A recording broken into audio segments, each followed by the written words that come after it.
মনে ইসলাম থেকে মুখাননি, ইসলাম থেকে দূরে সরে যায়নি, তবুও এক আল্লাহকে বিশ্বাস করেছিল আর নিজের ইমানকে পুখতা করে ধরে রেখেছিল।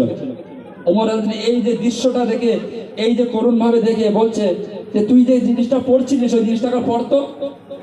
যখন তার বোনা ওই কোরআন শরীফের যে ছোট টুকরোটা ছিল, তখন তো কোরআন তো মোকাম্মল আসেনি, ছোট ছোট আয়াত আর টুকরো টুকরো নাজিল হতো। যে টুকরোটা ছিল ওই টুকরোটা তেলাওয়াত করলো।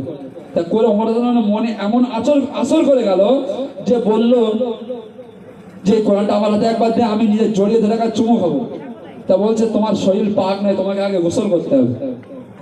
তোমার গোসল করিয়ে হুজুর সাল্লাল্লাহু আলাইহি ওয়াসাল্লামের দরবারে যখন নিয়ে যাচ্ছে, সাহাবারা আটকে দিল। খবর আগে পৌঁছে গিয়েছে যে ওমর হুজুর সাল্লামকে মারতে আসছে। তো সাহাবারা হুজুর সাল্লাম বলছে না, ওমরকে ছেড়ে দাও।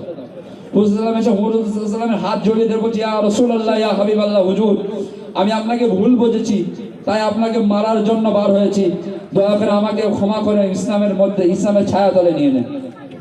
ওমর যখন ইসলামের মধ্যে আসলেন, ইসলামের ক্ষমতা একটু বৃদ্ধি পেল। ওমর বলছে যে আজকে কাবায় খুললাম ভাবে নামাজ হবে। হুজুর সাল্লামকে বলছে আপনি নামাজ পড়বেন আর আমি পাহারা দেবো। কার মা কত দুধ খাইয়ে রেখেছে যে আজকে আপনাকে কাবা থেকে বার করবে। সেদিন ওমর সাহস দেখে, ওমর রাগ দেখে একটা ইহুদি সাহস হয়নি যে হুজুর সাল্লামের রাঙা চোখ দেখাবে। কেমন ছিল সেই সাহাবারা?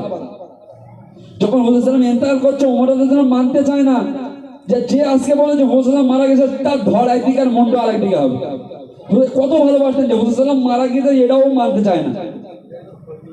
হযরত বেলাল রাদিয়াল্লাহু আনহু মদিনায় যে আযান দিত, হুজুর সাল্লাল্লাহু মারা যাওয়ার পরে থেকে তিনের আযান দিতেন না মসজিদে। বলছেন যখন হুজুর সাল্লামের নাম আসে উনি সহ্য করতে পারতেন না। তো যখন হাসান কি হোসাইন খেয়াল নেই আমার, যে একজন ওনাকে জোর করার পরে, যে জোর করেছিল যে আপনি আযান দিন, জোর করার পরে উনি আযান দিয়েছে। বলছে যখন মুহাম্মদ রাসূলুল্লাহ যখন বলেছে, বলে অজ্ঞান হয়ে পড়ে গিয়েছে। হুজুর সাল্লামের ভালোবাসায়, বেদনায়, কষ্টে সহ্য না করতে পারে অজ্ঞান হয়ে পড়ে গিয়েছে। তো বন্ধুগণ, আজ বড় দুঃখের বিষয়, আমরা সকলে জানি যে হুজুর সাল্লাল্লাহু আলাইহি ওয়াসাল্লাম আমাদের জন্য, এই ইসলামের জন্য, এই আমাদের ঈমানের জন্য কতটা কষ্ট